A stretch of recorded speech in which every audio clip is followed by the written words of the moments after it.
कहानियों में अक्सर शेर, खरगोश या चूहे छाए रहते हैं, लेकिन हमारी धरती पर कुछ ऐसे भी अद्भुत और बेहद छोटे जीव हैं जिन्हें हम अपनी आंखों से देख भी नहीं पाते। तो चलिए, इस बार हम माइक्रो वर्ल्ड की सैर करते हैं और मिलते हैं दुनिया के सबसे अनोखे और अमर जीव से, टार्डिग्रेड, जिसे वाटर बेयर भी कहा जाता है। ये आकार में 1 मिलीमीटर से भी छोटा होता है। छोटी सी दुनिया का बड़ा हीरो मोशु और उसकी अनोखी यात्रा। मोशु एक टार्डिग्रेड था। वो इतना छोटा था कि बगीचे की एक हरी पत्ती पर जमी ओस की बूंद उसके लिए एक बड़े स्विमिंग पूल जैसी थी। 8 पैरों वाला मोशु दिखने में किसी छोटे भालू जैसा था, जो बहुत धीरे धीरे मटक कर चलता था। उसकी सबसे अच्छी दोस्त थी पिंकी, जो एक नन्ही अमीबा थी। उसका कोई तय आकार नहीं था, वो जब चाहे अपना रूप बदल लेती थी। ये दोनों बगीचे की एक नमकाई मॉस के जंगल में रहते थे, जहां चारों तरफ छोटे छोटे बैक्टीरिया घूमते रहते थे। अचानक आया महासंकट। एक दिन तेज और चुभती हुई धूप निकली। बगीचे का वो कोना जहां मोशु और पिंकी रहते थे सूखने लगा। छोटे जीवों के लिए पानी का सूखना किसी कयामत से कम नहीं था। पिंकी अमीबा घबरा गई। मोशु, पानी सूख रहा है। अगर नमी खत्म हो गई तो मेरा वजूद ही मिट जाएगा। मैं क्या करूं? मोशु ने हिम्मत से काम लिया। उसने कहा, डरो मत पिंकी, मेरी पीठ पर बैठ जाओ।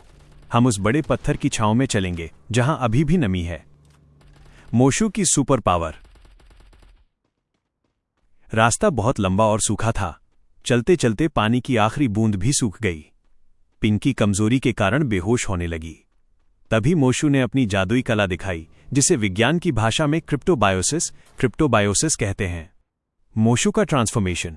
मोशु ने अपने शरीर का सारा पानी बाहर निकाल दिया। उसने अपने 8 पैर अंदर खींच लिए और एक छोटे सूखे दाने तुन जैसा बन गया। अमर अवस्था। इस रूप में मोशु बिना पानी, बिना हवा और भयंकर गर्मी में भी जिंदा रह सकता था। उसने पिंकी को अपने सूखे शरीर के कवच के अंदर सुरक्षित छुपा लिया। दिन बीत गए। सूरज चमकता रहा, लेकिन मोशु को कुछ नहीं हुआ। वो बस सही समय का इंतजार कर रहा था। नई जिंदगी और जश्न। 2 दिन बाद बगीचे के मालिक ने पौधों में पानी डाला। जैसे ही पानी की कुछ बूंदें उस सूखी काई पर गिरीं, मोशु के सूखे शरीर ने पानी सोखना शुरू कर दिया। चमत्कार हुआ। मोशु ने धीरे से अपने 8 पैर बाहर निकाले, अपनी आंखें खोलीं और अंगड़ाई ली। उसके अंदर सुरक्षित बैठी पिंकी अमीबा भी पानी मिलते ही फिर से खिल उठी। मोशु, तुम तो सच में सुपर हीरो हो, पिंकी खुशी से झूमते हुए बोली।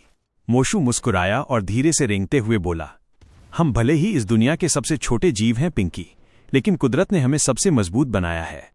इस कहानी के पीछे का सच, scientific fact, tardigrade water bear धरती के सबसे मजबूत जीव माने जाते हैं। ये बिना पानी और खाने के 30 साल तक जिंदा रह सकते हैं और अंतरिक्ष स्पेस के वैक्यूम में भी जीवित बचे रह सकते हैं। क्या आपको सूक्ष्म दुनिया, माइक्रोस्कोपिक वर्ल्ड के इन सबसे छोटे हीरोज की कहानी पसंद आई?